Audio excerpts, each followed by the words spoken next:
More than 500 million people worldwide live with osteoporosis.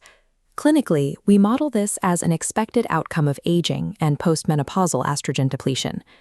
The physiological reality of the disease is a progressive deterioration of skeletal microarchitecture.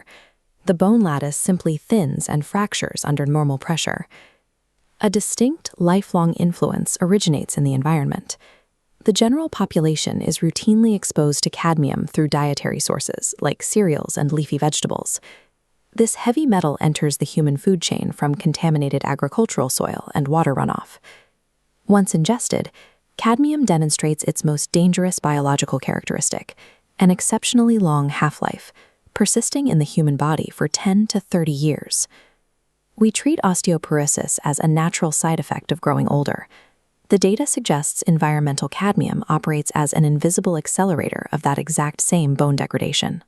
Our medical understanding of cadmium's toxicity to bone tissue originates from acute, high-level industrial disasters, such as the Itai disease outbreak in 1950s Japan.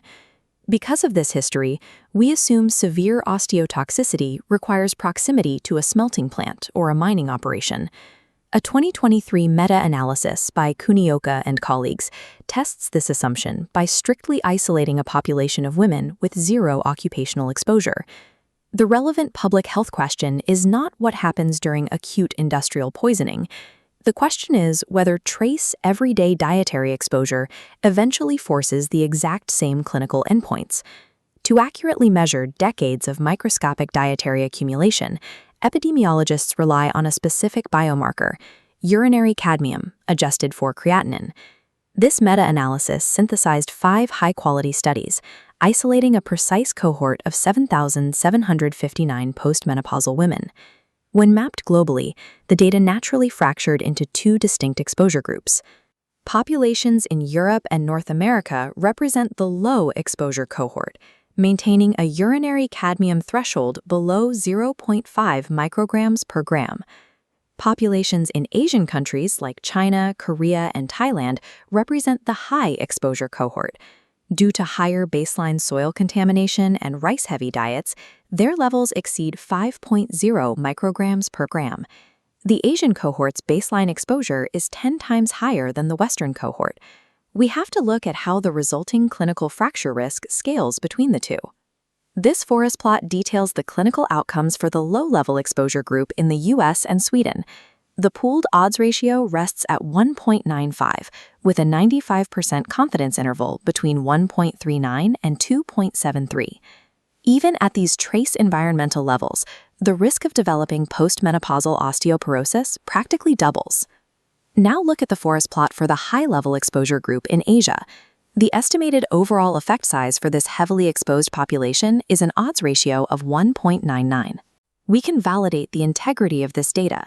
This funnel plot confirms a lack of publication bias for the low-level studies, and this second plot confirms the same symmetrical data distribution for the high-level group. Compare those results side by side, an odds ratio of 1.95 for the Western cohort and 1.99 for the Asian cohort. Despite a 10-fold difference in baseline exposure, the relative risk increase is virtually identical. The lowest measurable trace exposure is sufficient to maximize the osteotoxic response.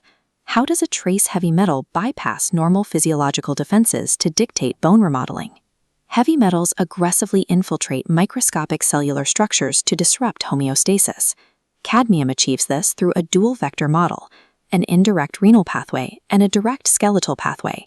In the indirect vector, cadmium selectively accumulates in the proximal tubular epithelial cells of the kidneys. This buildup induces renal dysfunction, forcing the body to excrete critical bone-building elements like calcium and phosphorus in the urine. Secondary to this, the compromised kidneys stop synthesizing active vitamin D, which halts calcium absorption in the gut. Simultaneously, cadmium acts as a primary osteotoxin, bypassing the kidneys to infiltrate bone tissue directly. Healthy skeletal density requires a continuous equilibrium between osteoblasts, which build bone, and osteoclasts, which resorb it. Cadmium chemically inhibits the WNT beta-catenin signaling pathway, forcibly preventing the differentiation of new osteoblasts. While it starves the bone of builders, the metal simultaneously stimulates the formation and activity of osteoclasts. This exposure rewires the cellular rewireling architecture to mandate continuous bone degradation. This mechanism explains why postmenopausal women carry the highest statistical burden of this toxicity. Premenopausal women naturally maintain lower iron stores. This biologically upregulates intestinal transporters that inadvertently absorb high rates of dietary cadmium. This chart tracks how cadmium silently accumulates in the kidneys over a 30-year span. At the onset of menopause, protective estrogen levels plummet. The peak lifetime accumulation of toxic cadmium coincides exactly with the loss of estrogen's protective effect on bone tissue. Current regulatory benchmark denses and safe heavy metal thresholds fail to account for this precise biological vulnerability. Because cadmium has a multi-decade half-life, clinical interventions administered at the time of a fracture are simply too late to reverse the structural damage. The data demonstrates there is no safe biological threshold for cadmium. Mitigating this osteoporosis crisis requires eliminating the hazard at the agricultural root to protect the skeletal health of future generations.